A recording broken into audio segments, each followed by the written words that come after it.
Bonbon dan ibunya tinggal di tepi hutan.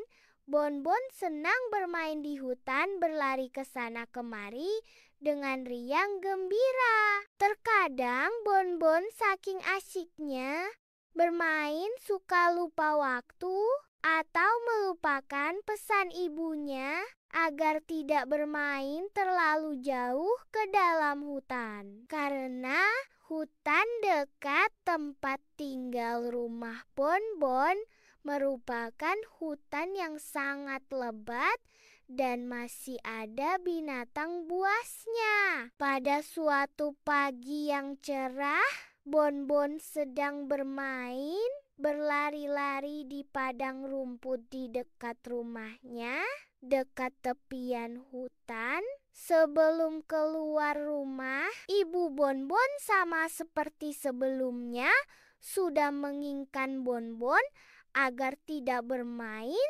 tidak mendekati hutan. Bonbon mainnya di padang rumput saja ya. Jangan sampai Bonbon mau ke hutan ya, kata Ibu Bonbon mengingatkan. Baik Bu, Bonbon mainnya di padang rumput saja, jawab Bonbon patuh. Bonbon lalu keluar rumah untuk bermain di padang rumput. Saat Bonbon bermain menggali-gali tanah, Bonbon melihat ada seekor kupu-kupu besar yang memiliki sayap berwarna-warni. Sayap sebelah kirinya berwarna merah muda, diselingi dengan gradasi warna biru, sedangkan di sayap kanannya berwarna oranye yang berpadu dengan warna kuning cerah. Sungguh indah perpaduan warna pada kedua sayap kupu-kupu itu. Bonbon baru kali ini melihat kupu-kupu dengan warna secantik itu. Dengan perlahan kupu-kupu itu terbang hingga pada bunga-bunga yang ada di taman tempat Bonbon bermain. Ia hinggap secara acak pada setiap bunga. Wah! Baru kali ini aku melihat kupu-kupu seindah ini, ujar Bonbon takjub. Bonbon yang masih terkesima akan keindahan kupu-kupu itu bergerak mengikuti kemanapun kupu-kupu itu terbang. Dan tanpa Bonbon sadari kupu-kupu itu terbang menuju hutan yang ada di dekat rumah Bonbon. Kupu-kupu itu terbang semakin ke dalam hutan dan Bonbon pun masih setia mengikutinya. Sampai pada akhirnya kupu-kupu bersayap indah itu terbang tinggi sampai hilang dari pandangan Bonbon. Setelah tidak melihat lagi kupu-kupu itu, Bonbon melihat sekitar dan terdiam setelahnya. Sungguh, apa yang ia lihat ini belum pernah dilihat sebelumnya. Pohon-pohon berbatang besar yang memiliki dedaunan lebat yang menghalangi sinar matahari memasuki hutan sehingga suasana menjadi redup. Suara tonggeret yang memekakan telinga diiringi suara-suara yang berasal dari hutan yang belum pernah Bonbon dengar sebelumnya, membuat Bonbon merasa sedikit ketakutan. Di mana aku sekarang? Tanya Bonbon kepada dirinya sendiri yang sedang kebingungan. Belum pernah ia mengunjungi tempat seperti ini. Bonbon mencoba untuk berjalan tanpa harus tahu akan kemana. Melompat-lompat di antara akar-akar pohon besar. Tiba-tiba tak jauh dari Bonbon berada, nampak semak-semak yang bergoyang-goyang. Bonbon sangat ketakutan.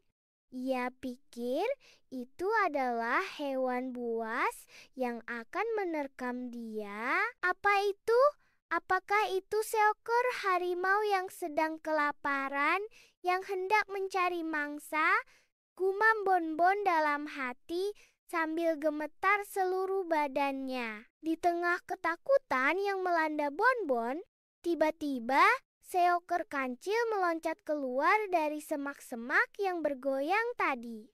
Huf, Bonbon lega sekali melihatnya. Aku pikir kamu adalah binatang buas yang sedang bersembunyi menunggu mangsa, ucap Bonbon kepada kelinci itu. Sedang apa kamu, kelinci kecil, di tengah hutan rimba ini? Tanya kancil heran kepada Bonbon. Aku tersesat, wahai kancil. Rumahku berada di padang rumput di tepi hutan rimba ini. Tadi aku masuk ke hutan ini karena mengikuti kupu-kupu di dekat rumahku yang terbang menuju ke hutan ini. Tanpa aku sadari, aku masuk ke dalam hutan ini. Bonbon menerangkan, "Wah, cukup jauh juga kamu masuk ke dalam hutan ini ya, kelinci kecil," ucap kancil menanggapi. "Iya kancil, aku bingung karena tidak tahu jalan kembali ke rumah," ucap Bonbon lirih. "Kamu jangan bersedih, kelinci kecil. Aku pernah ke padang rumput di tepi hutan ini. Jadi aku tahu jalan menuju ke sana," kata kancil berusaha menghibur Bonbon. Wajah Bonbon seketika berubah senang mendengar penjelasan kelinci. "Kalau begitu, aku bisa pulang ke rumah," ucap Bonbon bersemangat. "Iya, kamu bisa pulang ke rumah. Aku akan memberitahumu ke arah mana jalan yang harus kamu lalui agar bisa keluar dari hutan ini menuju padang rumput. Namun, aku tidak bisa menemanimu untuk keluar dari hutan ini karena aku harus kembali ke keluarga aku yang sedang menungguku," kata kancil. "Tidak apa-apa, wahai kancil. Aku sudah senang apabila kamu memberitahuku kemana arah jalan keluar dari hutan ini," jawab Bonbon. "Baiklah, aku akan memberitahumu jalan keluar dari hutan ini," ucap kelinci. "Dari tempatmu berada sekarang, kamu mengambil ke arah kanan, terus sampai kamu menemui pohon gaharu yang besar. Ya, ciri dari pohon gaharu itu yaitu batang pohonnya tinggi dan berwarna coklat kehitaman dan memiliki bunga yang harum. Setelah kamu menemukan pohon gaharu itu, lantas kamu berbelok ke sebelah kiri, kemudian jalan terus. Dari sana kamu akan menemui jalan keluar dari hutan ini," Kancil menjelaskan dengan detail kepada Bonbon. "Baik, wahai Kancil, terima kasih atas informasinya. Aku akan memulai perjalanan pulang sekarang. Selamat tinggal, Kancil," ucap Bonbon berpamitan kepada Kancil. "Hati-hati di jalan ya, kelinci kecil. Semoga kamu tidak tersesat dalam perjalanan pulang," kata Kancil setelah berjalan cukup jauh dari tempat awal yang diberitahu oleh Kancil. Akhirnya Bonbon menemukan gaharu yang dimaksud oleh kelinci. "Akhirnya aku menemukan pohon gaharu ini. Sekarang aku tinggal belok kiri sesuai penjelasan dari kelinci," ucap Bonbon masih bersemangat. Lalu Bonbon berbelok ke arah kiri dari pohon gaharu. Setelah berjalan beberapa waktu, alangkah kagetnya Bonbon karena ia kembali menemui pohon gaharu yang ia temui sebelumnya. "Loh, kok aku kembali ke pohon gaharu ini lagi?" ucap Bonbon terkaget. Padahal aku sudah mengikuti petunjuk dari kelinci. Gumam Bonbon.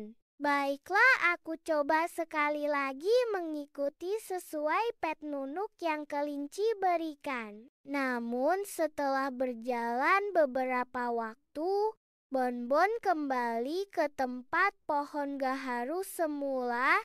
Tidak satu kali, bahkan sampai 3 kali Bonbon mencobanya. Tetap Bonbon kembali ke pohon gaharu itu. Kenapa ini? Kenapa aku terus kembali ke tempat ini? Seolah-olah aku berputar-putar di tempat yang sama. Teriak Bonbon kesal. Aku ingin pulang. Kembali ke rumah bersama ibu. Pekik Bonbon marah bercampur sedih. Ketika mengucapkan kata ibu, tiba-tiba Bonbon teringat nasihat ibunya agar Bonbon harus menjadi tangguh, tidak mudah menyerah. Ibu berkata bahwa jika Bonbon ingin berhasil dalam hidupnya, Bonbon harus tidak gentar dan pantang menyerah dalam menghadapi rintangan apapun dalam hidupnya. Bonbon terdiam sejenak, mencoba mencerna kembali apa yang sudah ibu katakan itu. Dengan menarik napas perlahan, lalu mengeluarkannya sekaligus, Bonbon seketika seperti mendapat kekuatan baru untuk mencoba kembali mencari jalan pulang. Aku tidak boleh menyerah, aku pasti bisa menemukan jalan pulang, ucap Bonbon bersemangat. Bonbon kembali mencoba jalan sesuai petunjuk dari kelinci. Namun kali ini Bonbon membawa sebatang ranting untuk mendai jalur yang telah ia lewati. Satu kali Bonbon masih kembali ke tempat pohon gaharu berada. Namun pada saat percobaan setelahnya ia menemukan jalan yang ditutupi oleh semak-semak di sebelah jalan yang telah tandai dengan ranting. Bonbon kemudian mengambil jalan yang tertutup semak-semak itu. Setelah berjalan terus, dari kejauhan Bonbon melihat padang rumput di mana tempat rumahnya berada. Bonbon sangat senang. Akhirnya bisa menemukan jalan keluar dari hutan. Ia akan selalu ingat pesan dari ibunya agar pantang menyerah dalam menjalani hidup.